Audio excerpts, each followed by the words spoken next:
کوئی نیکی ملے، کوئی خوشی ملے، شکر گزاری بجا لاتا ہے، اللہ کا شکر گزار بنتا ہے تو شکر کے ذریعے اجر و ثواب کا مستحق بنتا ہے، اور اس کے مقابلے کبھی اسے تکلیف پہنچ جائے، مصیبت پہنچ جائے، کبھی بیمار ہو جائے، کبھی نقصان ہو جائے، ایسے حالات میں وہ صبر سے کام لے، صبر سے کام لے، تقدیر سے راضی رہے تو اس کا صبر اس کے لیے اجر و ثواب کا باعث بنتا ہے۔ اور اللہ کے نبی فرماتے ہیں کہ سوائے مومن کے یہ حالت کسی کو نصیب نہیں ہوتی، سوائے مومن کے کسی کو مقام نصیب نہیں ہوتا۔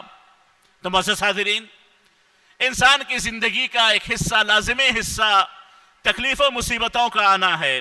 مصیبتوں اور تکلیفوں کا آنا انسان کی زندگی کا اگر ہم کہہ لیں آدھا حصہ ہے تو بڑی بات نہیں ہوگی۔ جیسا کہ اسی حدیث میں اللہ کے نبی علیہ السلام نے انسان کی زندگی کے دو حالات ذکر کیے، ایک نعمتوں والے حالات جس میں شکر گزاری مطلوب ہے، ایک تکلیف والے حالات جس میں اس سے صبر مطلوب ہے۔ یہ دو انسان کی زندگی کے حالات ہیں، تو اس اعتبار سے انسان کی زندگی میں، کسی بھی مسلمان کی زندگی میں تکلیفوں کا آنا، آزمائشوں کا آنا، بیماریوں کا آنا، مصیبتوں کا آنا اس کی تقدیر کا ایک حصہ ہے، اس کی زندگی کا ایک حصہ ہے۔ تو ایسے حالات میں شریعت ہم سے یہ چاہتی ہے، اللہ تعالیٰ ہمیں ایسے حالات میں دیکھنا چاہتے ہیں کہ ہم صبر سے گزریں، صبر سے کام لیں، اللہ کی تقدیر سے راضی رہیں اور اللہ تعالیٰ سے دعائیں کریں، اللہ تعالیٰ سے اس کا صحیح حل تلاش کرنے کی کوشش کریں۔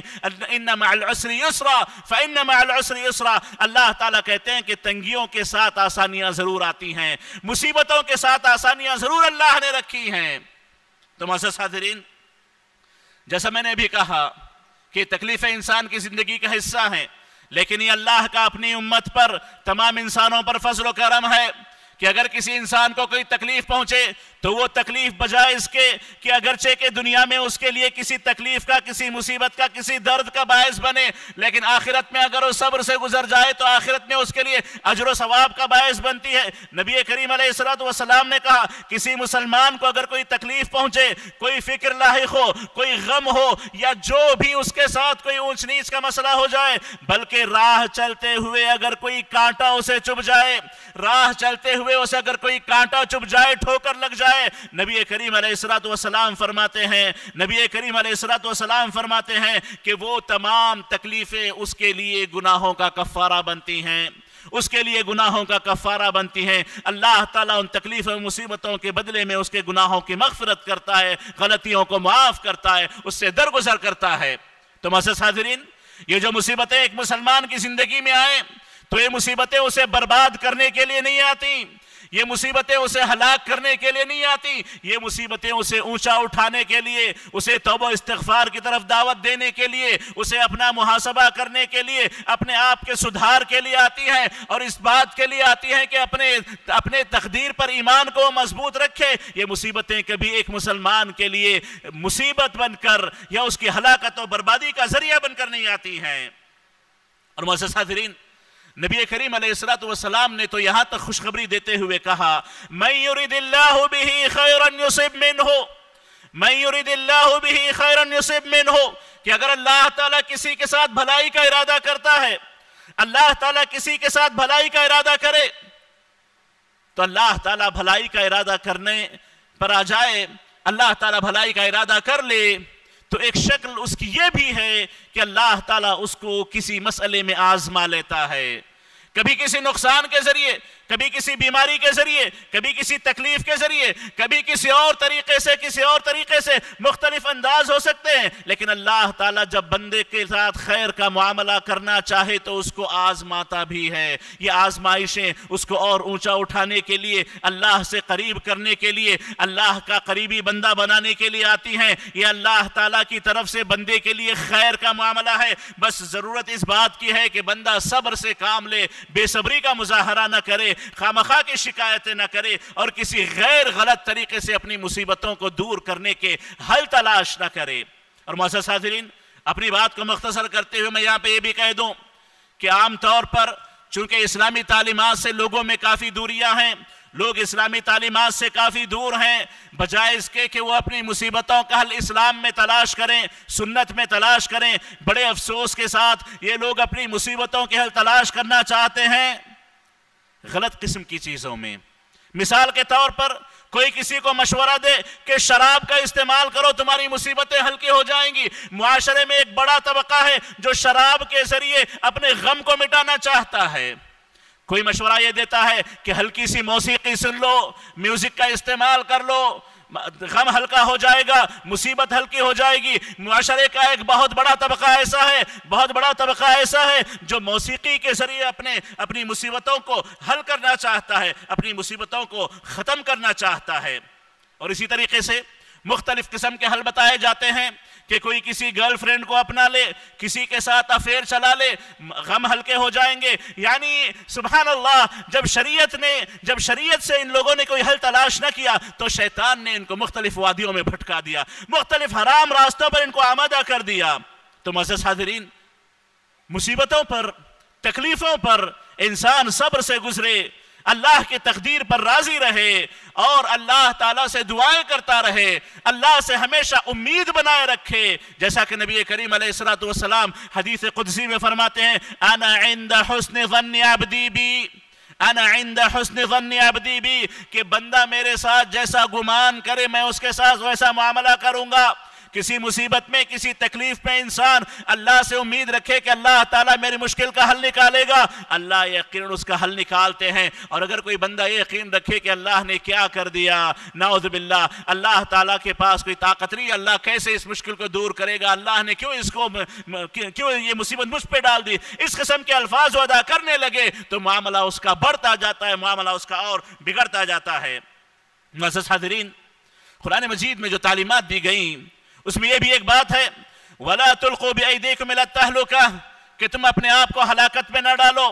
وَلَا تَقْتُلُوا أَنفُسَكُمْ إِنَّ اللَّهَ كَانَ بِكُمْ رَحِيمًا، کہ اپنے آپ کو قتل نہ کرو، اپنے آپ کو ہلاک نہ کرو، اللہ تعالیٰ بے شک تم پہ بڑا رحم کرنے والا ہے. معزز حاضرین، کسی صورت میں یہ زیب نہیں دیتا کسی انسان کے لیے کہ وہ کسی مصیبت یا تکلیف کو برداشت نہ کر کے اپنے آپ کو ہلاک و برباد کرنے کی کوشش کرے، یا اپنے آپ کو تکلیف پہنچائے، یا اپنا سر زمین پر پیٹے، یا اپنے ہاتھ زمین پر پٹکے، یا اس قسم کی غلط حرکتیں کرے. اسلام کبھی اس کی اجازت نہیں دیتا، اسلام کبھی اس کی اجازت نہیں دیتا. اور معزز حاضرین، میں یہاں پر خاص طور پر تمام لوگوں سے اس بات کی تلقین کرتا ہوں، اس بات کی گزارش کرتا ہوں کہ اپنی زبانوں کا استعمال بڑا سوچ سمجھ کر کریں، اپنی زبانوں کا استعمال بڑا سوچ سمجھ کر کریں. کسی بھی مصیبت پر اپنے آپ پر بددعائیں کرنا، یا اپنے آپ کو ہلاک کر دینے کی دھمکی دینا، یا اپنے آپ کو قتل کرنے کی دھمکی دینا، یہ تمام چیزیں کسی مسلمان کی زبان سے زیب نہیں دیتی. اور بالاخص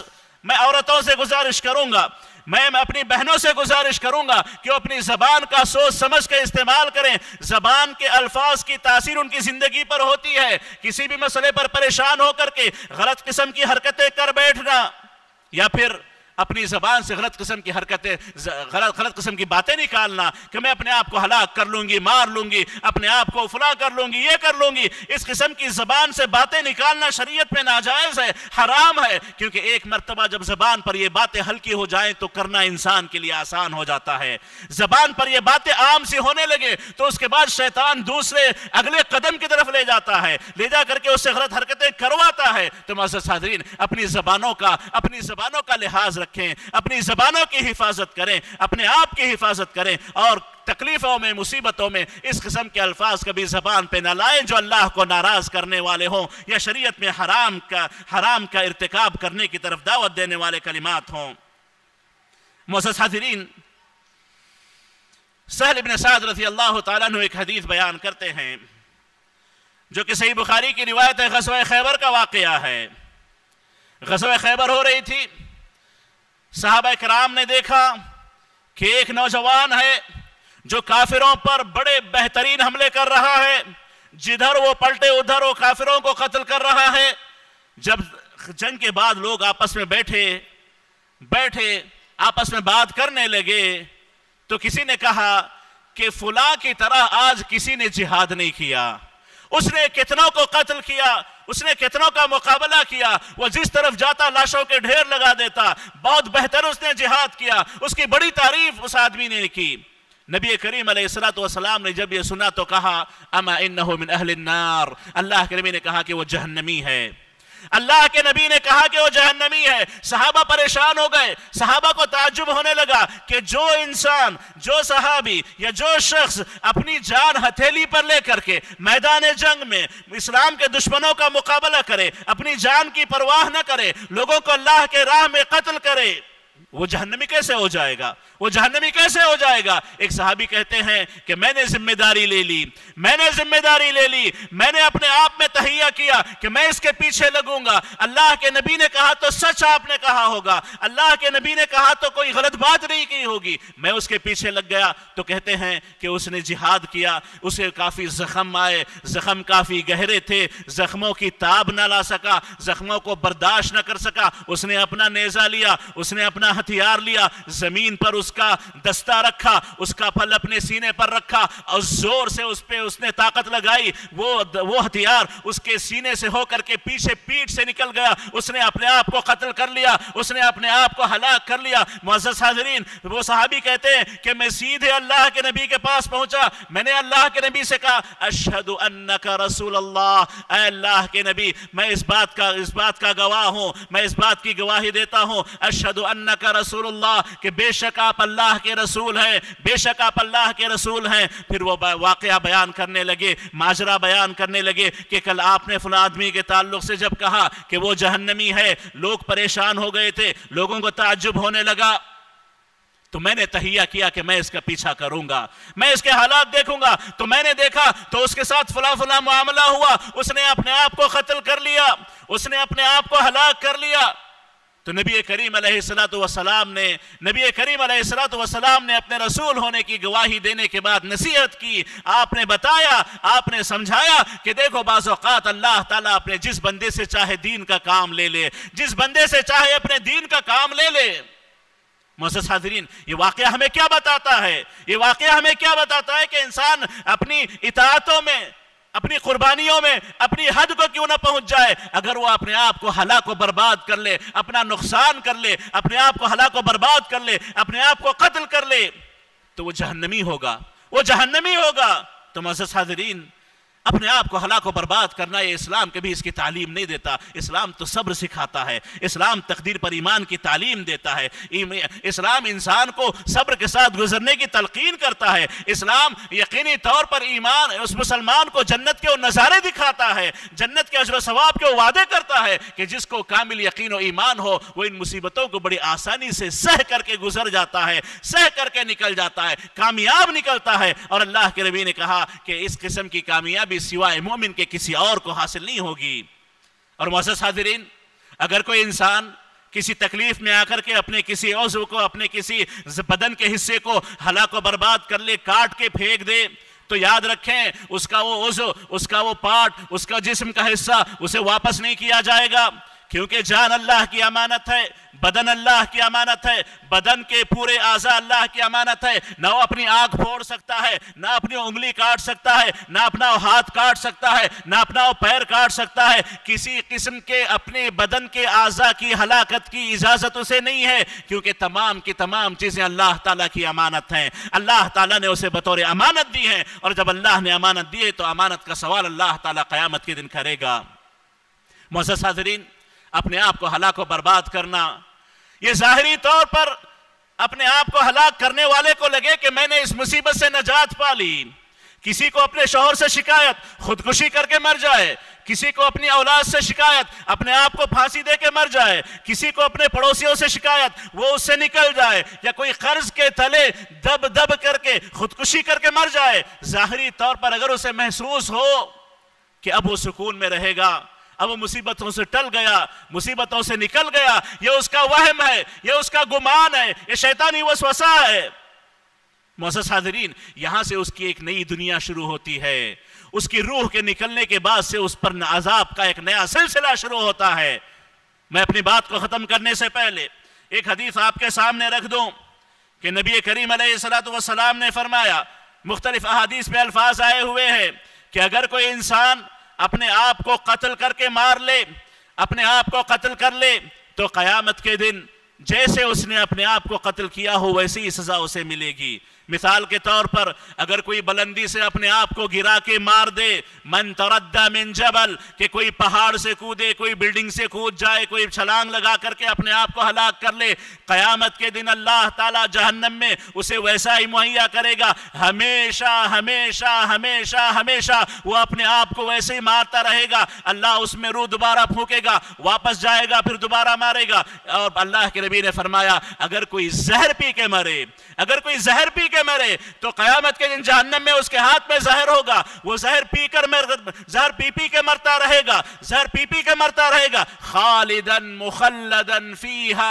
ابدا، ہمیشہ ہمیشہ ہمیشہ اس کے ساتھ ہی معاملہ رہے گا۔ اور اگر کوئی چھرا لے کر کے اپنے پیٹ پہ گھونپ کے اپنے آپ کو مار لے، اپنے آپ کو ہلاک کر لے، نبی کریم علیہ السلام فرماتے ہیں کہ جہنم میں اس کے ہاتھ میں چھرا ہوگا، اپنے آپ کو وہ چھرا گھونپ کے مارتا رہے گا، ہمیشہ ہمیشہ یہی عمل وہ کرتا رہے گا۔ اور اگر کوئی آدمی اپنا گلا گھونٹ کے مار لے اپنے آپ کو، تو قیامت کے دن جہنم میں اپنا گلا گھونٹتا رہے گا، اپنے آپ کو مارتا رہے گا۔ اگر کوئی اپنے آپ کو کاٹ کے مار لے یا جس طریقے سے اس نے اپنے آپ کو قتل کیا ہو، بالکل وہی سزا اسے ملے گی۔ وَجَزَاءُ سَيِّئَةٍ سَيِّئَةٌ مِثْلُهَا، کہ جس نے جیسا گناہ کیا ویسا ہی اس کے ساتھ معاملہ ہوگا، ویسا ہی اس کے ساتھ معاملہ کیا جائے گا۔ تو معزز حاضرین، اگرچہ کہ اس نے یہ سوچا، خودکشی کرنے والے نے یہ سوچا، اس گمان کا وہ شکار ہوا، شیطانی وسوسے کا وہ شکار ہوا کہ آج جا کر کے میں اپنے اس عمل کے ذریعے، اپنے اس گناہ کے ذریعے میں اپنے آپ کو اس ٹینشن سے، اس مصیبت سے نکال لوں گا۔ مسئلہ ویسے نہیں ہے، اس نے اپنے آپ کو ایک ہمیشہ ہمیشہ کی مصیبت میں ڈال دیا، ہمیشہ ہمیشہ کی مصیبت میں ڈال دیا۔ اور اگر ایسا کرنے والا یہ سوچ کے کرے کہ اس قسم کی مصیبتوں میں یہی حل ہے، یہ میرے لیے حلال ہے، یہ میرے لیے جائز ہے، مجھ جیسی مصیبت میں جو لوگ ہوں گے ان کے لیے یہی حل ہے، یہی کرنا چاہیے، اسلام اس کی اجازت دیتا ہے، یہ اس کے لیے حلال ہے، یعنی خودکشی کو وہ حلال سمجھ کے کر لے، یاد رکھے وہ کافر ہے، ہمیشہ ہمیشہ جہنم میں رہے گا، ہمیشہ ہمیشہ جہنم میں رہے گا، کبھی جہنم سے نجات نہیں ملے گی۔ جیسے فرعون و قارون ہمیشہ جہنم میں رہیں گے، ویسے یہ ہمیشہ جہنم میں رہے گا جس نے اس عمل کو اپنے لیے حلال سمجھا ہو، اپنے لیے حلال سمجھ کے اس نے وہ کام کیا ہو۔ ہاں، اگر کسی کو پتا ہے کہ گناہ ہے لیکن شیطان کے وسوسے میں آ کر کے، مصیبتوں کو برداشت نہ کر کے اگر وہ اس قسم کی حرکت کر بیٹھے، اس کے تعلق سے نبی کریم علیہ السلام کہتے ہیں کہ اس کا تو حق یہ ہے کہ وہ ہمیشہ ہمیشہ جہنم میں اس قسم کے عذاب میں رہے، اس قسم کی تکلیف میں رہے، الا کہ اللہ تعالیٰ اگر معاف کرنا چاہے تو اللہ کی اپنی مرضی ہے، اللہ معاف کرنا چاہے تو اللہ تعالیٰ کی اپنی مرضی ہے، لیکن وہ اپنے اس عمل کے ذریعے اپنے آپ کو اس بات کا مستحق بنا چکا ہے کہ میں نے جیسے اپنے آپ کو مارا ہے ویسے ہی عذاب کا میں جہنم میں ہمیشہ ہمیشہ کا مستحق ہوں، ہمیشہ ہمیشہ کا مستحق ہوں۔ اس نے اپنے آپ کو اس عذاب کا مستحق بنا لیا، الا کہ اللہ اگر مغفرت کرنا چاہے تو اسے معاف کر کے جنت نصیب کرے تو کرے، اللہ کی اپنی مشیت کی بات ہے، ورنہ یہ عمل اس کو جہنم رسید کر دیتا ہے۔ معزز حاضرین، اپنی مصیبتوں، اپنی تکلیفوں کو اپنی زندگی کا حصہ سمجھیں، اپنی بری تقدیر سمجھیں، اس پر ایمان رکھیں، صبر و سکون سے گزریں، اللہ سے دعائیں کریں، اللہ سے پر امید رہیں، ہمیشہ اللہ تعالیٰ سے اچھی امید لگائے رکھیں، ہمیشہ ایک نئی صبح کا انتظار کریں، ہر رات کے بعد صبح آنی ضروری ہے، ہر مشکل کے بعد آسانی آنی ضروری ہے، آسانی ضرور آئے گی، صبر کا تھوڑا سا مرحلہ ہوگا، صبر سے گزر جائیں، اللہ تعالیٰ اس صبر سے گزرنے والے لمحات کو اجر و ثواب کا باعث بنا دیتا ہے۔ سب سے پہلے تو ہم اللہ تعالیٰ سے دعا کریں کہ اللہ تعالیٰ ہمیں اس قسم کی مصیبتوں سے، تکلیفوں سے ہمیں اللہ تعالیٰ محفوظ رکھے، اللہ تعالیٰ ہر قسم کی آزمائشوں سے اللہ ہماری حفاظت فرمائے، اور اللہ تعالیٰ میں ہر قسم کی نافرمانیوں سے محفوظ رکھے۔ اللہ تعالیٰ نے جو زندگی ہمیں امانت کے طور پہ بخشی ہے، اللہ تعالیٰ اس کی ہمیں حفاظت کرنے کی توفیق نصیب فرمائے، اور امانت دار کو اس کی امانت ہمیں صحیح سالم لوٹانے کی توفیق نصیب فرمائے، اور اللہ تعالیٰ ہمیں جب تک زندہ رکھے، شریعت کا پابند بنا کر کے زندہ رکھے، اور جب موت دے تو خاتمہ بالخیر فرمائے، اور سوء خاتمہ سے اللہ تعالیٰ ہماری حفاظت فرمائے، آمین۔ وصلی اللہ وسلم علی نبینا محمد وعلی آلہ وصحبہ اجمعین۔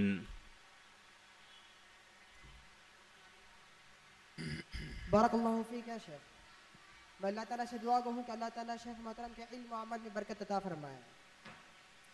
اسی کے ساتھ ساتھ اس جلسے کی کڑی کو آگے بڑھاتے ہوئے میں شیخ محترم حافظ عبدالعظیم عمری مدنی حفظہ اللہ کو استقبال کرتا ہوں، اور اسی کے ساتھ ساتھ ہمارے خصوصی مہمان ابو عباد عمری مدنی حفظہ اللہ سے بھی میں گزارش کرتا ہوں کہ وہ شیخ اسٹیج پر تشریف لائیں۔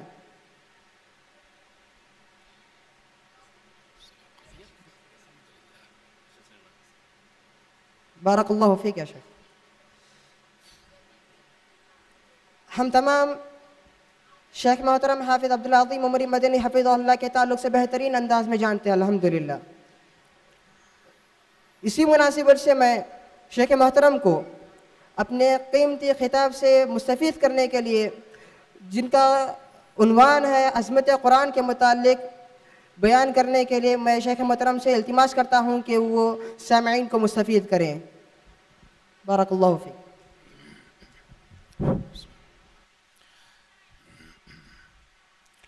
السلام علیکم ورحمۃ اللہ وبرکاتہ۔ ان الحمد للہ نحمده ونستعینه ونستغفره ونعوذ بالله من شرور انفسنا ومن سیئات اعمالنا، من يهده الله فلا مضل له ومن يضلل فلا هادي له، واشهد ان لا اله الا الله وحده لا شريك له، واشهد ان محمدا عبده ورسوله، اما بعد فان خير الحديث كتاب الله، وخير الهدي هدي محمد صلى الله عليه وسلم، وشر الامور محدثاتها وكل محدثة بدعة، وكل بدعة ضلالة، وكل ضلالة في النار۔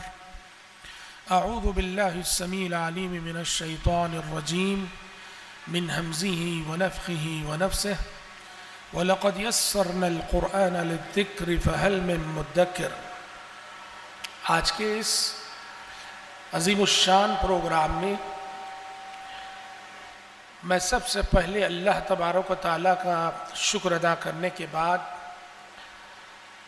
ہمارا یہ جو دعویٰ سینٹر ہے IISc کے نام سے جانا جاتا ہے، اس کے تمام ہی ذمہ داروں کا شکر ادا کرتا ہوں اور ان کی خدمت میں ہدیہ تبریک پیش کرتا ہوں کہ اس دعویٰ سینٹر سے امت کو، خصوصاً ہمارے شہر کو بڑا خیر حاصل ہو رہا ہے، اور پچھلے کئی سالوں سے الحمدللہ IISc سے جڑے ہوئے ہمارے نوجوان سوسائٹی، سماج، قوم، امت اور انسانیت کی خدمت کو لے کر بڑے سنجیدہ ہیں، اور وقتاً فوقتاً بڑے مفید پروگرام وہ بناتے ہیں، منعقد کرتے ہیں۔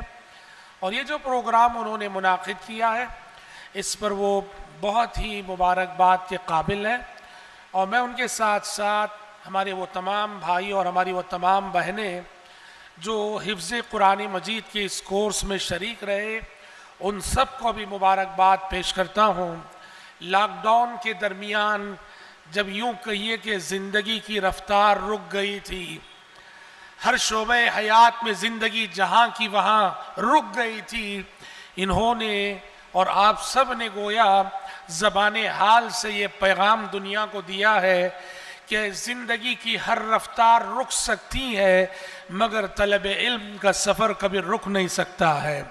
حالات کتنے ناگفتہ کیوں نہ آ جائیں، کتنے آزمائش بھرے کیوں نہ آ جائیں، مگر طلب علم کا سفر، اور وہ بھی علم شرعی، تو طلب علم کا سفر کبھی رکنے والا نہیں۔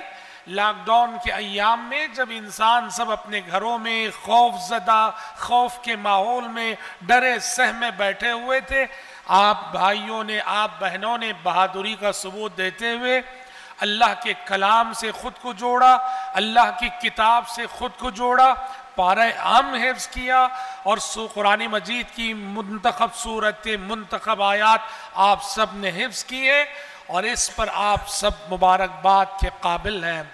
دیکھیے، میں نے آج کی گفتگو کے لیے سورہ قمر کی ایک آیت پڑھی۔ اللہ تعالیٰ نے کہا وَلَقَدْ يَسَّرْنَا الْقُرْآنَ لِلذِّكْرِ فَهَلْ مِن مُدَّكِرٍ۔ ہم نے قرآن مجید کو آسان کر دیا ہے ذکر کے لیے، تو ہے کوئی نصیحت حاصل کرنے والا؟ یہ آیت قرآن مجید کے سلسلے میں یہ بتاتی ہے اللہ نے اس کلام کو آسان کیا ہے، اس کا پڑھنا آسان، اس کا سیکھنا آسان، اس کا حفظ کرنا آسان، اس کا سمجھنا آسان. یہ اللہ تبارک و تعالیٰ کا وعدہ ہے. اللہ تبارک و تعالیٰ کی بیان کردہ قرآن مجید کی بہت بڑی خصوصیت ہے کہ یہ قرآن جو دیکھنے میں سینکڑوں صفحات پہ مشتمل ہے، ہزاروں الفاظ پہ مشتمل ہے، لیکن اس کا سیکھنا پڑھنا سب آسان ہے. آپ دیکھیے، اس حیثیت سے اگر آپ دیکھیں گے تو قرآن مجید کا زندہ معجزہ آپ کو سمجھ میں آئے گا. دنیا میں کتنی مذہبی کتابیں ہیں، یہ قرآن کے علاوہ دنیا کے کسی مذہب کا کوئی حافظ، مذہبی کتاب کا کوئی حافظ آپ نہیں دکھا سکتے. وہ آسمانی مذہب ہو، وہ زمینی مذہب ہو. بائبل موجود ہے، لیکن کرسچنوں میں آپ بائبل کا کوئی حافظ نہیں دکھا سکتے. توریت موجود ہے، آپ یہودیوں میں توریت کا کوئی حافظ نہیں دکھا سکتے. زبور موجود ہے، آپ زمین پر زبور کا کوئی حافظ نہیں دکھا سکتے. زمینی مذاہب کی اگر بات کریں، ہندوؤں کے پاس وید موجود ہے، چار وید موجود ہے. ہندوؤں میں کوئی وید کا حافظ آپ نہیں دکھا سکتے. ان کا کوئی شنکر آچاریہ بھی وید کا حافظ نہیں ہوتا ہے. یہ چیلنج ہے قرآن مجید کا. قرآن مجید دنیا کی واحد مذہبی کتاب ہے جو از اول تا آخر سورہ فاتحہ سے ناس تک ان سینوں میں محفوظ ہے اور محفوظ رہتی ہے. کرسچنوں کے علماء بھی بائبل کے حافظ نہیں، یہودیوں کے علماء بھی توریت کے حافظ نہیں، اور ہندوؤں کے مذہبی رہنما بھی وید کے حافظ نہیں. یہ واحد خصوصیت صرف قرآن مجید کی ہے. دنیا کی کوئی اور کتاب اس طرح یاد نہیں کی جاتی، یاد نہیں رکھی جاتی جس طرح یاد قرآن کیا جاتا ہے اور جس طرح یاد کے قرآن رکھا جاتا ہے. یہ تو پہلی بات. دوسری بات، قرآن کو یاد کرنے والوں میں دیکھیے، قرآن کو یاد کرنے والے صرف اہل زبان ہی نہیں. جو عرب ہیں، عرب تو خیر قرآن ان کی زبان ہے، آپ کہیں گے ان کے لیے قرآن یاد کرنا آسان ہے اس لیے کہ عربی ان کی زبان ہے. لیکن آپ دیکھیے کہ دنیا بھر کے مسلمان جنہیں عربی زبان نام کو بھی نہیں آتی، وہ مسلمان جنہیں ہاذا کے معنی نہیں معلوم، ذالکہ کے معنی نہیں معلوم، فعلہ کے معنی نہیں معلوم، جن مسلمانوں کو عربی زبان بالکل نہیں آتی، دنیا بھر کے مسلمان جن کی زبان عربی نہیں، وہ قرآن کو یاد کرتے ہیں، یاد رکھتے ہیں، پڑھتے ہیں، اور اتنا اچھا پڑھتے ہیں کہ دنیا میں سبحان اللہ ایسے قاری موجود ہیں جو نان عربک ممالک کے ہیں، عجمی قرہ، اور عرب جاتے ہیں، عربوں کو شکست دے کر کمپٹیشن میں فرسٹ سیکنڈ تھرڈ وہ آتے ہیں جو کہ عجمی ہیں. لیبیا میں جو ہے نا، لیبیا میں ہر سال، بہت پہلے، اب پتہ نہیں اب حالات خراب ہو گئے وہاں بھی، قذافی کا جب دور تھا تب کی بات ہے، لیبیا میں ہر سال یعنی ترتیل کا، تلاوت کا، حفظ قرآن کا مسابقہ عالمی پیمانے پہ ہوا کرتا تھا، اور اس عالمی مسابقے میں پہلا انعام لینے والے، دوسرا انعام لینے والے اکثر سالوں میں عجمی لوگ ہوا کرتے تھے. اور یوٹیوب پہ آپ دیکھ سکتے ہیں وہ قاری موجود ہے، کہاں کا، انڈونیشیا یا کہیں کا ایک قاری، اتنا اچھا پڑھتا ہے قرآن مجید، جو جج حضرات بیٹھے رہتے ہیں جھوم اٹھتے ہیں، اور اس کی قرات کو سننے کے بعد جج حضرات اپنا یہ تاثر پیش کرتے ہیں کہ آج تم نے اس انداز میں قرآن پڑھا ہے عجمی رہتے ہوئے کہ ہم عرب شرما گئے تمہاری تلاوت کو سن کر. یہ قرآن کا معجزہ ہے. جن کی لینگویج عربی نہیں وہ قرآن کو یاد رکھتے ہیں اور عربوں سے اچھا اور عربوں سے بہتر پڑھتے ہیں. اور تیسری بات دیکھیے، تیسری اور سب سے اہم بات یہ ہے، یہ قرآن یاد کرنے والوں میں ہر عمر کے لوگ ہیں، صرف نوجوان لڑکے نوجوان لڑکیاں نہیں. 7-8 سال کی عمر کے بچے کتنے چاہیے آپ کو؟ اس امت میں 7 اور 8 سال کی عمر کے بچے جو پورے قرآن کے حافظوں کتنے بچے چاہیے ملیں گے؟ اچھا بچے چھوڑیے نا، بوڑھے. سعودی عرب میں ایک یعنی خواتین کے لیے شعبہ تحفیظ قائم تھا جہاں ہر عمر کی خواتین حفظ کیا کرتی تھی. تو آپ کو حیرت ہوگی یہ سن کر، ایک بڑھیا 90 سال کی عمر میں اس نے حفظ قرآن مکمل کیا. 90 سال کی عمر، جبکہ حافظہ رخصت ہو جاتا ہے. بڑھاپے کی خصوصیت کیا ہے؟ اللہ نے کہا لِكَيْ لَا يَعْلَمَ مِن بَعْدِ عِلْمٍ شَيْئًا. انسان 80-90 سال کے بڑھاپے کو پہنچتا ہے تو زندگی کی اپنی معاملات سب بھولنے لگتا ہے، نسیان طاری ہو جاتا ہے. ایسے بڑھاپے میں 90 سال کی عمر میں قرآن کا حفظ مکمل کرتی ایک بڑھیا. اور وہ ادارہ جس ادارے میں اس بڑھیا نے قرآن کو حفظ کیا تھا، وہ اس بڑھیا اور دوسروں کے اعزاز میں اس ادارے نے پروگرام رکھا. اس طرح کا پروگرام، اللہ کی شان دیکھیے، اس کو انعام دینے کے لیے پروگرام رکھا گیا. اس کو اور اس کی سہیلیوں کو. اس بڑھیا کی زندگی کا آخری دن وہی تھا جس دن وہ جلسہ تھا، اسی دن بڑھیا کا انتقال ہو گیا. اسی دن انتقال ہوا اور جلسہ حسب یعنی توقیت منعقد ہوا. اور اسٹیج پر اس کا انعام لینے کے لیے اس کی پوتی آئی اور آ کر اس نے اپنے اسٹیج سے یہ خبر سب کو سنا کے رلا دیا کہ آج ہماری دادی اماں جن کو یہاں انعام ملنا تھا، رب العالمین نے انہیں اپنے پاس بلا لیا اپنے پاس انعام دینے کے لیے. یہ قرآن کا معجزہ ہے. ناممکن ہے 80-90 سال کی عمر میں قرآن جیسی کتاب کو یاد کرنا. دنیا کی کسی اور کتاب کی ایسی خصوصیات آپ نہیں دکھا سکتے. تو رب العالمین نے انہی سب خصوصیات کی طرف اشارہ کیا جب یہ فرمایا کہ وَلَقَدْ يَسَّرْنَا الْقُرْآنَ لِلذِّكْرِ فَهَلْ مِن مُدَّكِرٍ. ہم نے اس قرآن کو آسان کیا ہے، یاد کرنے والوں کے لیے آسان کیا ہے، نصیحت حاصل کرنے والوں کے لیے آسان کیا ہے. فَهَلْ مِن مُدَّكِرٍ، ہے کوئی نصیحت حاصل کرنے والا؟ دیکھیے یاد رکھیے، حفظ قرآن کے ساتھ رفعتیں جڑی ہوئی ہیں، حفظ قرآن کے ساتھ سربلندی ہے، حفظ قرآن کے ساتھ عزتیں ہیں. اللہ اس کلام کو جو لوگ بھی یاد کرتے ہیں، اس کلام کو جو لوگ بھی اپنے سینوں میں محفوظ رکھتے ہیں، رب العزت انہیں آخرت میں جو دیتا ہے سو دیتا ہے. آخرت سے پہلے دنیا ہی میں اللہ انہیں بڑے اعزازات سے نوازتا ہے. کیسے اعزازات؟ جس نے قرآن حفظ کر لیا، قرآن اللہ رب العالمین کا قانون اور شریعت محمدی کا قانون اسے منصب امامت پہ فائز کرتا ہے، منصب امامت پہ فائز کرتا ہے. ہمارے درمیان بڑے بڑے ڈاکٹرز رہیں گے، لائرز رہیں گے، انجینئرز رہیں گے، سائنسدان رہیں گے، بڑے بڑے تاجر رہیں گے، بڑے بڑے بزنس مین رہیں گے، بڑے سیاستدان رہیں گے، بڑے اثر و رسوخ والے رہیں گے. لیکن جب مسجد میں منصب امامت کی بات آئے گی تو اس کے محراب میں وہ کھڑا ہوگا جس کے سینے میں رب کا کلام محفوظ ہوگا، جس کے سینے میں رب کا کلام محفوظ ہوگا.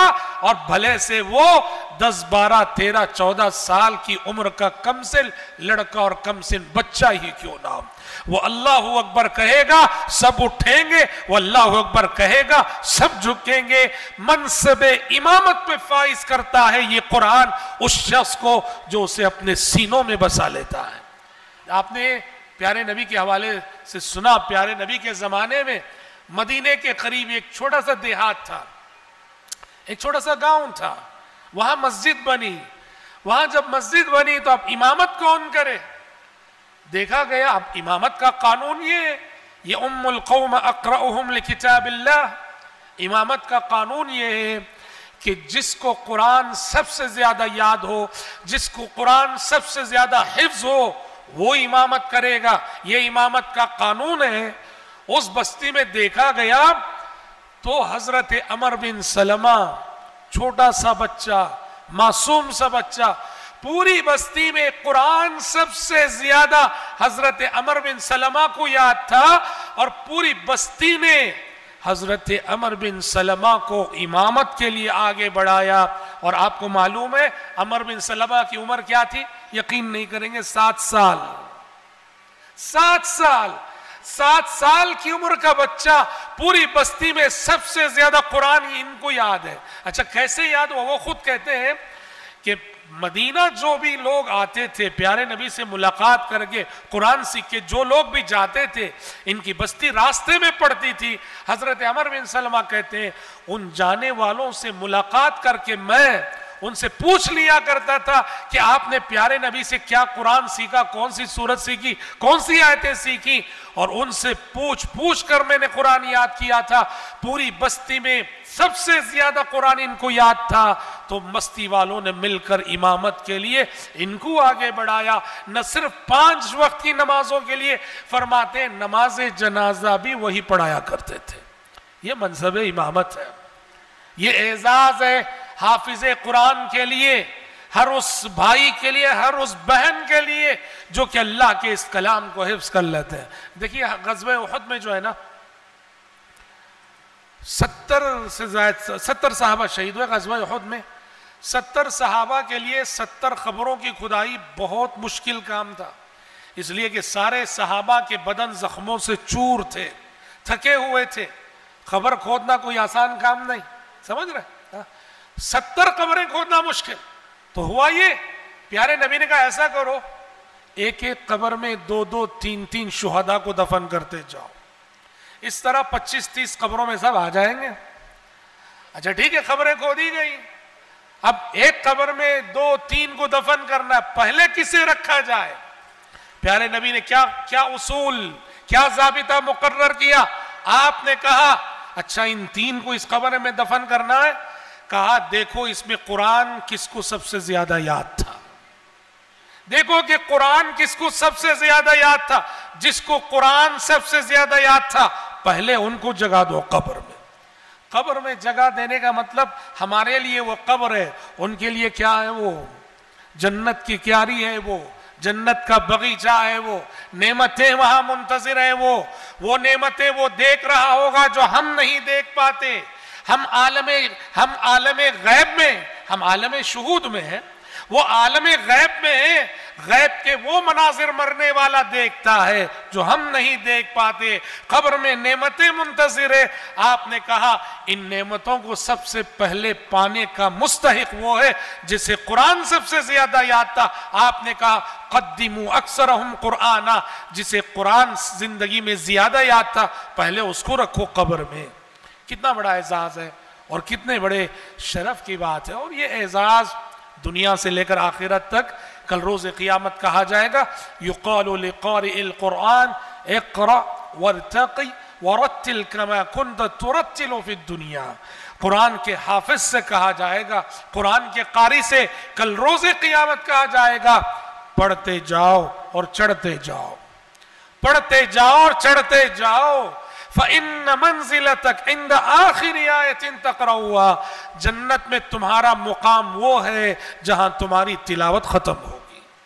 جب تک تلاوت جاری ہے جنت کے درجات اور جنت کی سیڑھیاں چڑھتے جاؤ. کتنی رفتیں آئیں گی صاحب قرآن کے نصیب میں، کتنی رفتیں آئیں گی حافظ قرآن کے نصیب میں. پیارے نبی نے اسی جانب اشارہ کرتے ہوئے فرمایا ان اللہ یرفع بهذا الكتاب اقواما ويضع به آخرین. اللہ اس کتاب کے ذریعے بہت سوں کو سربلند کرتا ہے اور اسی کتاب کے ذریعے بہت ساروں کو وہ رسوا بھی کرتا ہے. جو اس کتاب کے تقاضوں کو، اس کے حقوق کو ادا کرتے ہیں یہ کتاب ان لوگوں کو عزت ادا کرتی ہے، اور جو اس کتاب کے تقاضوں سے نہ آشنا ہوتے ہیں، حقوق ادا نہیں کرتے، یہ کتاب انہیں رسوا کر کے رکھتی ہے. مجھے زیادہ کچھ کہنا نہیں ہے، آپ سے 2 باتیں میں کہہ کے اپنی بات ختم کرتا ہوں کہ آج سے آپ نے جو حفظ کیا ہے آپ کی نمازوں کی کیفیت بدل جانی چاہیے. دیکھیے رمضان آ رہا ہے، رمضان میں بہت سارے ہمارے بھائی بہن جو اپنے طور پہ الگ سے گھروں میں تراویح پڑھتے ہیں یا پڑھنا چاہتے ہیں، نفل نماز پڑھنا چاہتے ہیں، قرآن زیادہ یاد نہ رہنے کے سبب وہ لمبی نماز چاہ کر بھی نہیں پڑھ پاتے، مختصر قرات میں نماز ختم ہو جاتی ہے۔ جب قرآن حفظ ہو جاتا ہے نا، اب پارہ عام آپ کو یاد ہے، جز عام آپ کو یاد ہے، قرآن مجید کی منتخب صورتیں آپ کو یاد ہے، اب آپ کی نمازوں کی کیفیت ہی بدل جائے گی۔ اور نمازوں میں آپ دیکھیں گے جب آپ اپنا یاد کیا ہوا حصہ دہرائیں گے، پڑھیں گے تو نمازوں میں بہت مزہ آئے گا، آپ کی نمازوں کی کیفیت بدل جائے گی اور آپ کی نمازوں میں عجیب روح پیدا ہو جائے گی۔ لیکن آخری بات، یہ بات بھی یاد رکھیے، حفظ قرآن کا معاملہ ایسا ہے کہ اللہ رب العزت، قرآن کا حفظ آسان ہے لیکن حفظ کو باقی رکھنے میں آپ کو محنت کرنی پڑے گی، یعنی بار بار مراجعہ کرنا پڑے گا، بار بار اپنی یاد کی ہوئی آیتوں کو دہرانا پڑے گا، ورنہ تو پیارے نبی نے کہا کہ اگر اونٹ کو باندھ کے نہیں رکھو گے رسی سے تو اونٹ بھاگ جائے گا، ویسے ہی قرآن کی محفوظات بھی، قرآن کی حفظ کردہ آیتیں بھی بار بار اگر تم اس کا مراجعہ نہیں کرو گے وہ حفظ غائب ہو سکتا ہے، ختم ہو سکتا ہے۔ اس لیے میری درخواست ہے کہ جتنا آپ نے یاد کیا ہے اب حفظ کو باقی رکھنے کی کوشش کریں، اور حفظ کو باقی رکھنے کا سب سے آسان طریقہ یہ ہے، آپ جب سنتیں پڑھتے ہیں، آپ جب فرض پڑھتے ہیں تو سری نمازوں میں مثال کے طور پر امام کے پیچھے بھی پڑھیں آپ سورہ فاتحہ کے ساتھ ساتھ سری نمازوں میں، اور اگر گھر میں پڑھتے ہیں تو پھر آپ جتنی لمبی چاہے نماز پڑھیں۔ سنتوں میں آپ ایک ٹارگٹ بنا کر کہ آج پہلی رکعت میں سورہ نبا ختم کریں گے، دوسری رکعت میں سورہ نازیات ختم کریں گے، تو آپ کی عبادتوں کی کیفیت ہی بدل جائے گی۔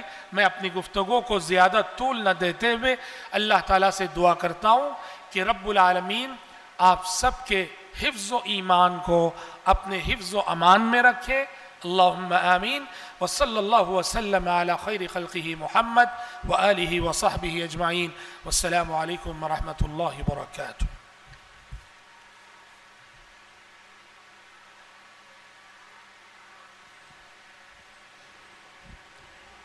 بارک اللہ فیکم یا شیخ۔ میں شیخ محترم کے لیے اللہ تعالیٰ سے دعا گو ہوں کہ اللہ تعالیٰ شیخ محترم کے علم و عمل میں اللہ تعالیٰ برکت عطا فرمائے، آمین۔ اور اللہ تعالیٰ سے میں دعا گو ہوں کہ اللہ تعالیٰ جو کچھ ہماری طلباء و طالبات جو کچھ حفظ کر کریں اس کا اللہ تعالیٰ محفوظ، یعنی آپ کی دلوں میں اللہ تعالیٰ محفوظ رکھے انشاءاللہ، آمین۔ اسی کے تحت اس کڑی کو آگے بڑھاتے ہوئے ہمارے شیخ محترم حافظ ابو عباد عمران مدنی حفظہ اللہ کا مختصرانہ تعارف کرنا میں مناسب سمجھتا ہوں۔ شیخ محترم دار الصدف ٹرسٹ کے پریزیڈنٹ ہیں الحمدللہ۔ اسی کے ساتھ ساتھ شیخ محترم بہترین متحرک شخصیت مانے جاتے ہیں، سبحان اللہ۔ اسی مناسبت سے میں شیخ محترم سے مدبانہ التماس کرتا ہوں کہ وہ اپنے قیمتی نصیحتوں سے ہمیں مختصر طور پر مستفید کریں، فجزاکم اللہ خیر یا شیخ۔ السلام علیکم ورحمۃ اللہ وبرکاتہ۔ الحمد للہ رب العالمین والعاقبۃ للمتقین والصلاة والسلام علی اشرف الانبیاء والمرسلین وعلى آلہ واصحابہ اجمعین ومن تبعهم بإحسان إلى يوم الدين، وبعد، فأعوذ بالله السميع العليم من الشيطان الرجيم من همزه ونفخه ونفثه. يا أيها الذين آمنوا قوا أنفسكم وأهليكم نارا وقودها الناس والحجارة، الآية. وقال النبي صلى الله عليه وسلم الوقت كالسيف فإن لم تقطعه فإنه يقطعك۔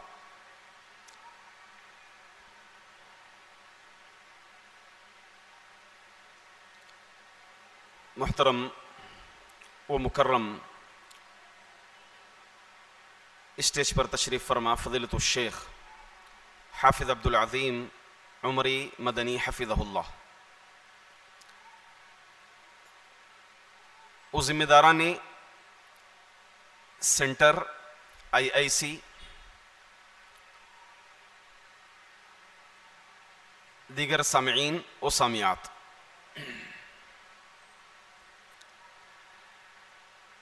سب سے پہلے تو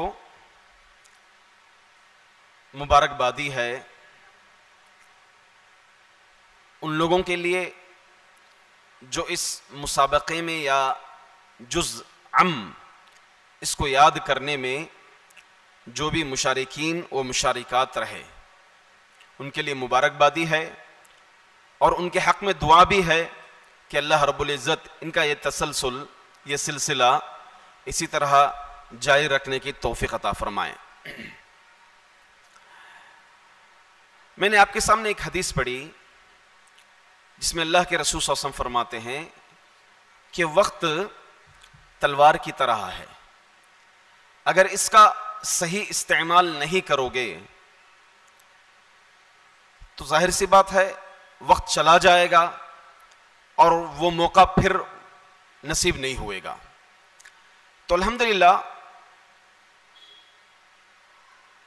پچھلے مارچ میں 2020 میں لاک ڈاؤن آیا تھا، ہمارے پاس کئی طرح کے لوگ تھے جنہوں نے لاک ڈاؤن میں اپنی زندگی بسر کی، کچھ ایسے تھے بس زبانوں پر شکایات تھے، شکوے تھے، انہی شکایتوں میں مال کے تعلق سے کسی کو شکایت تھی، کسی کو جو ہے صحت کا معاملہ تھا، دیگروں کو تو اندر رہنے کا، ایک جگہ جمع رہنے کا، اس کے تعلق سے کئی لوگ بیزار ہو گئے تھے۔ مگر واقعی وہ خوش نصیب لوگ ہیں جنہوں نے اس وقت میں صحیح فائدہ اٹھایا، اور الحمدللہ ان میں سے آپ لوگ بھی ہیں جو اس میں حفظ پارے جز عام میں جو حصہ لیے تھے، وہ خوش نصیب لوگ ہیں جو اپنے وقت کا صحیح فائدہ اٹھائے، اپنے وقت کا صحیح استعمال کیے۔ بریکیف مجھے آج یہاں پر کوئی خاص ٹاپک تو کوئی خاص عنوان تو نہیں گیا، کچھ 10 منٹ کچھ تاثرات یا پھر کچھ نصیحت کہنے کے لیے آپ لوگوں سے کہا گیا۔ ویسے اصل عناوین جو عظمت قرآن کے متعلق، حافظ قرآن کی فضیلت کے سلسلے میں، اس کے مقام کے سلسلے میں آپ ابھی سماعت فرمائیں، اور حالات کے حساب سے سوسائٹ کے متعلق آپ نے اس سے پہلے فضیلت الشیخ طارق مدنی حفظہ اللہ سے سماعت فرمائیں۔ بس اس سلسلے میں کچھ باتیں میں کہنا چاہتا ہوں۔ پہلی بات یہ ہے کہ آپ یہ جو یاد کیے ہیں، اصل میں قرآن کریم یاد کرنا جتنا چیلنج ہے، اس سے بڑا چیلنج ہے قرآن کریم کو یاد رکھنا۔ تو لہٰذا اس کو یاد رکھیں۔ اس کو یاد رکھنے کے لیے ایک بات آپ نے سنی کہ اپنی نمازوں میں، اپنے نوافل میں ان آیات کو، ان سورتوں کو بارہ آپ پڑھیں، بلکہ ایک ترتیب بنا لیں۔ ہفتے میں ایک مرتبہ اس پارے عام کا دورہ کروں گی میں، یا دورہ کروں گا میں اپنی نمازوں میں۔ جیسے اس بہانے سے آپ کو سنن مؤکدہ کی پابندی کا موقع ملے گا۔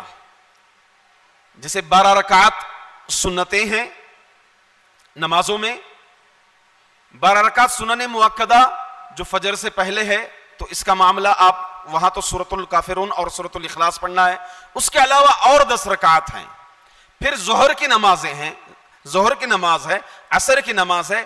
آپ اس کو ایک ٹائم ٹیبل بنا لیں کہ پہلی رکعت میں میں سورۃ النبا ختم کروں گا، دوسری رکعت میں سورۃ النازعات ختم کروں گا، پھر سورۃ عبس ختم کروں گا۔ اس طرح سے سورۃ الناس تک ایک ہفتے میں یا 4 دن میں یا 5 دن میں کم از کم یہ ٹائم ٹیبل بنائیں کہ ایک ہفتے کے اندر کسی بھی طرح سے اس کو میں ختم کروں گا۔ یا پھر آپ چل رہے ہیں، گھوم رہے ہیں، کہیں سفر پر جا رہے ہیں، کہیں کام کاج کے لیے نکل رہے ہیں، تو راستے میں چلتے ہوئے، پھرتے ہوئے آپ اپنی زبان کو قرآن کریم کی تلاوت میں لگا دیں، حرکت میں لگا دیں۔ تو یہ ایک اچھا موقع ہے قرآن کریم کی حفاظت کا، جو جز آپ نے یاد کیا ہے اس کو باقی رکھنے کا۔ اس کے ساتھ ساتھ یہ سلسلہ آپ کا یہیں پر ختم نہ ہو. جس طرح سے آپ کے لیے ایک سبق دیا گیا یا ایک صفحہ دیا گیا, تو اس طرح سے آپ دوسرا پارہ یعنی 29ویں پارے کی بھی ترتیب بنائیے کہ اس کو میں پھر دوبارہ یاد کروں گی, نئی طرح سے دوسرا یعنی 29واں پارہ یاد کروں گی, 28واں پارہ یاد کروں گا. اس طرح سے ترتیب بنائیں تو باذن اللہ تعالی یہ سلسلہ جو ہے باقی رہے گا. آپ کو یہ بات معلوم ہونا چاہیے خاص کر بچوں کے سلسلے میں کہ عالمی سطح پر دنیا کا سروے کیا گیا اس بات پر, اس نتیجے کے لیے کہ کس قوم کے بچے سب سے زیادہ ذہین ہیں, فتین ہیں. تو نتیجے میں بات یہ آئی کہ سب سے زیادہ ذہین, سب سے زیادہ فتین اگر کسی قوم کے بچے ہیں تو وہ مسلمان بچے ہیں. وہ مسلمان بچے ہیں. کیسے؟ ظاہر سی بات ہے, 8 سال کا بچہ ہے, 10 سال کا بچہ ہے, 12 سال کا بچہ ہے, 15 سال کا بچہ ہے, نوجوان ہے, عورت ہے, بچی ہے, ان کے سینوں میں مکمل قرآن کریم محفوظ ہے. جبکہ جیسا کہ آپ سنے تھے کہ دیگر قوموں میں یہ بات نہیں ہے جو بات مسلمانوں کے اندر ہے. اب یہ بات الگ ہے کہ ہمارے مسلمان بچے اپنے اس ذہن کو غلط جگہوں پر استعمال کرتے ہیں, انٹرنیٹوں میں وقت لگاتے ہیں, دیگر چیزوں میں, فضولیات میں وقت لگاتے ہیں, یہ بات الگ ہے. مگر یہ واقعی نتیجہ اخذ کیا گیا کہ سب سے زیادہ ذہین, سب سے زیادہ فتین اگر کوئی قوم کے بچے ہیں تو وہ مسلمان بچے ہیں. تو لہٰذا اپنے اس ذہن کا صحیح استعمال کریں اور قرآن کریم کا تسلسل باقی رکھیں. اللہ تعالیٰ آپ تمام کو یہ سلسلہ باقی رکھنے کی توفیق عطا فرمائے. آمین. سبحانک اللہم و بحمدک اشہد ان لا الہ الا انت استغفرک و اتوب الیک.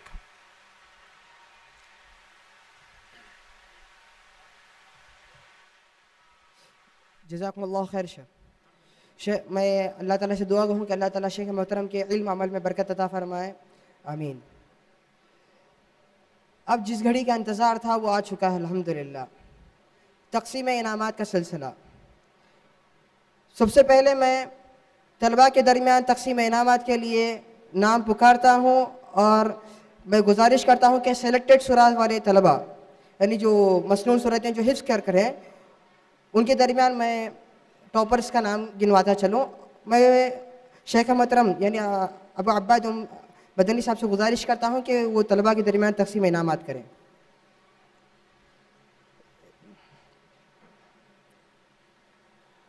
سب سے پہلا انعام دیا جاتا ہے محمد ثقلین.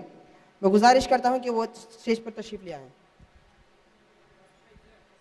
فرسٹ پرائز محمد ثقلین پہلا انعام حاصل کرتے ہیں.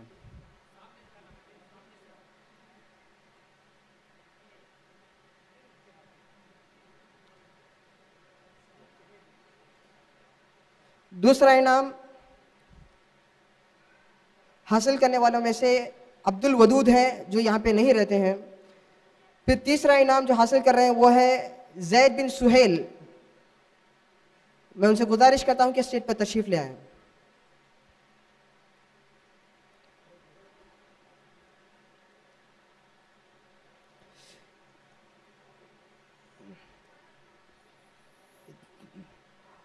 تیسرا انعام اور 2 طالب علم حاصل کر رہے ہیں مگر وہ یہاں پہ فی الوقت موجود نہیں ہیں. اسی کے ساتھ ساتھ میں اب یہاں پہ 100% اٹینڈنس جو لا کر ہے یعنی بغیر کسی دن غیر حاضر ہوئے جو الحمدللہ مکمل طور پر اپنا حاضری کا جو ثبوت دیا ان کے درمیان میں تقسیم انعامات کے لیے پکارتا ہوں. اور میں شیخ عبدالعظیم عمری مدنی حفظہ اللہ سے گزارش کرتا ہوں کہ وہ ان کے درمیان تقسیم انعامات کا یہ کریں. سب سے پہلے ہے ریان احمد دہلوی.